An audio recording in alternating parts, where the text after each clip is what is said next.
So இப்படி தான் வந்து நாங்கள் கேட்டறிதல் முறையில் ஒரு பேஷண்ட்கிட்ட நாங்கள் அணுகிறோம். இதான் எங்களுடைய ஃபஸ்ட் பேஷண்ட் அப்படின்னா இப்படி வர்றது இப்படி பார்த்துட்டு அனுப்புறது கிடையாது. அவங்க எங்ககிட்ட வரும்பொழுது பாதி விஷயங்கள் வந்து அவங்களோட மனபாரம், முதல் மனத்துக்கு தான் நாங்கள் இம்பார்ட்டன்ஸ் கொடுப்போம். ஏன்னா எங்களுக்கு அதான் ரொம்ப முக்கியம். உடல் சார்ந்த பிரச்சனை அப்படிங்கிறது உடலுக்கு தெரியும், அதை எப்படி வெளியேற்றலான்றது. ஆனால் மனம் பொறுத்த வரைக்கும் ஒரு சக மனுஷனால் மட்டும்தான் அதை குணப்படுத்த முடியும். உடலை தாண்டி ஒரு சக மனுஷனுடைய ஆறுதலான வார்த்தைகளும் அவங்கக்கிட்ட நம்ம பேசி அந்த மனசுக்கான ஆதரவை கொடுக்கும்பொழுது மட்டும்தான் உளவியல் ரீதியாக அவங்கள சரி செய்ய முடியும். ஸோ இந்த உளவியலை வந்து நம்ம சரி செய்யும்போதே பாதி நோய் 70% வந்து அவங்க உடல் சார்ந்த பிரச்சனைகள் குணமடைஞ்சிடும். அதை வெறும் உடலை மட்டும் நம்ம கான்சன்ட்ரேட் பண்ணி அவங்க சிகிச்சை கொடுத்தோம் அப்படின்னா அந்த நிமிஷத்துக்கு சரியான மாதிரி இருக்கும், திரும்பவும் உருவாகும். காரணம் என்னன்னா, இங்கே மனம் அப்படிங்கிற ஒரு இடத்த நம்ம மறந்துட்டோம்.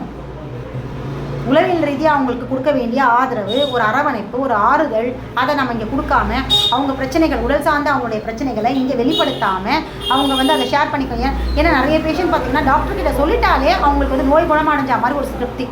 அவங்க வீட்டிலேருந்து கிளம்பும் போது எப்படியான மனநிலையில் வருவாங்கன்னா, எல்லா விஷயத்தையும் டாக்டர்கிட்ட சொல்லிடணும். ஏன் இவ்வளோ பேர் இருக்கிறாங்க இல்லையா, அவங்க சொந்தக்காரங்க, அவங்களுடைய மனைவி, குழந்தைகள் எல்லாரையும் தாண்டி ஒரு மருத்துவரை வந்து ஒரு பேஷண்ட் வந்து முழுசாக நம்புவாங்க. இதை தான் வந்து டாக்டர்கிட்டையும் வைக்கல்கிட்டே போய் சொல்லக்கூடாதுன்னு சொல்லுவாங்க. அது இதுவும் மன ரீதியான ஒரு உண்மை. அது ஏன்னா வந்தாங்கன்னா படப்படன்னு எல்லாத்தையும் கொட்டிடுவாங்க. அது கொட்டியாச்சுன்னா அவங்களுக்கு ஒரு சந்தோஷம், அப்பாடா டாக்டர்கிட்ட எல்லாம் சொல்லியாச்சு. அதுக்கப்புறமா டாக்டர் நம்மளை பார்த்துக்குவார். இனி நம்மளுடைய பாரம்லாம் குறைஞ்சாச்சு, அவர்கிட்ட சொல்லியாச்சு. இனிமேல் இந்த இடத்துக்கு வர பேஷண்ட்டை அப்போ அவங்களுடைய பேச விட்டு நம்ம அமைதியாக கேட்கணும். அவங்க சொல்ல வேண்டியதெல்லாம் சொல்லட்டும்.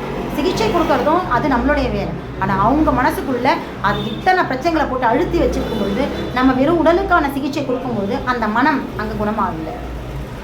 அப்போ மனம் அங்கே கழிவு தேக்கமாக இருக்குது.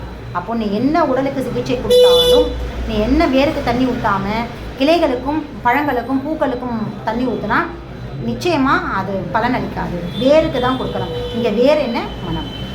அது நோய் தொந்தரவாக கூட இருக்கட்டுமே, அவங்க அந்த நோய் தொந்தரவை கூட சொல்லிட்டாங்க அப்படின்னா அவங்க மனபாரம் குறைஞ்சிடும். நிறைய பேர் எல்லாருக்குமே குடும்பத்தை பிரச்சனை தான் இருக்கும், எல்லாருக்குமே கவலையோடு தான் இருப்பாங்கன்னு நான் சொல்ல வரல.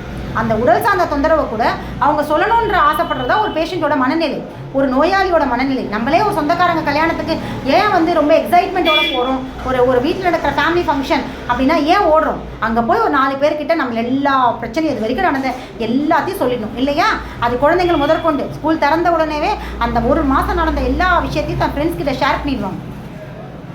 ஸ்டூடெண்ட்ஸ் டீச்சர்ஸ்க்கும் பாருங்கள், எல்லாத்தையும் சொல்லணும். அது சொல்லியாச்சுன்னா அவங்களுக்கு பிடிச்சவங்க கிட்ட அந்த விஷயத்தை சொல்லியாச்சு அப்படின்னா ஒரு மனசுக்கு ஒரு சந்தோஷம், ஒரு நிறைவு கிடைக்கும்.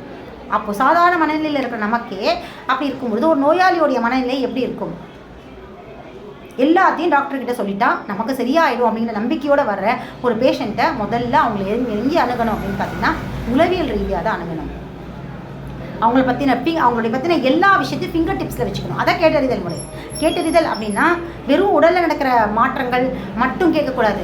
அவங்களோட உளவியல் சார்ந்த விஷயங்கள், குடும்ப நலங்கள், எல்லா விஷயத்தையுமே நம்ம கேட்டறிஞ்சு ஃபிங்கர் டிப்ஸில் வச்சுருக்கணும். அப்போ தான் ஒரு பேஷண்ட்டுக்கு ஒரு டாக்டர் மேலே முழு மதிப்பும் நம்பிக்கையும் வரும்.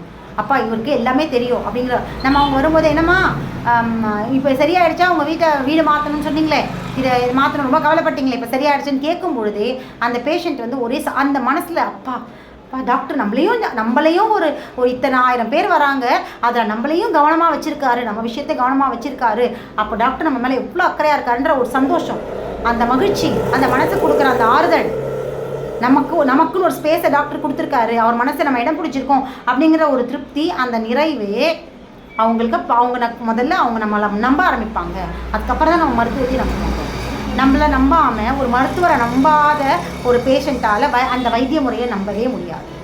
அந்த வைத்திய முறைக்கே வரமாட்டாங்க. ஏன்னா முதல் நம்பிக்கை மருத்துவர் மேலே இருக்கணும். அந்த மருத்துவரை நம்புகிற ஒரு பேஷண்ட்டால் மட்டும்தான் வைத்திய முறையையும் நம்ப முடியும். மருத்துவர் மேலே நம்பிக்கை இல்லைன்னா அவங்க அந்த எப்படிப்பட்ட உலகத்திலே சிறந்த மருத்துவ முறையாக இருந்துட்டு போட்டோம், நோ யூஸ். இதுதான் ஒரு மனுஷனுடைய உளவியல் ரீதியான அணுகுமுறை.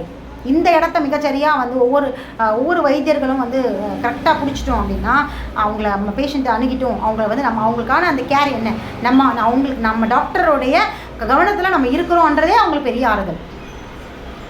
டாக்டர் நம்ம சொன்ன விஷயத்தெல்லாம் ஞாபகம் வச்சிருக்கார் அப்படிங்கிறதே அவங்களுக்கு பெரிய சந்தோஷம். இது மாதிரியான உளவியல் ரீதியான சில பேர் இருக்காங்க. இன்னும் சில பேர் வந்து நம்மளை கொஷின்ஸ் கேட்பாங்க, நம்ம நிறைய விஷயங்கள் நோண்டி கேட்பாங்க. எல்லாமே தெரிஞ்சவங்க வருவாங்க, அதெல்லாம் கேட்டு தெரிஞ்சுக்கோ. அதாவது வெறும் மருத்துவம் மட்டும் இல்லை, இன்னும் ஏகப்பட்ட விஷயம் உடல் அரசியல் சார்ந்தது கேட்பாங்க, சமையல் சார்ந்தது கேட்பாங்க, உணவு முறைகள் சார்ந்தது கேட்பாங்க, உலகத்தையே அலசுவாங்க எல்லாத்தையும். ஏன்னா அவங்களுடைய மனநிலை அப்படி. ஏன்னா அவங்க எல்லாத்தையும் தெரிஞ்சு வச்சுட்டாங்க இல்லையா? அந்த எக்ஸ்பெக்டேஷனோடைய நம்மக்கிட்டேயும் வருவாங்க. டாக்டரும் எல்லாமே தெரிஞ்சுக்கணும்.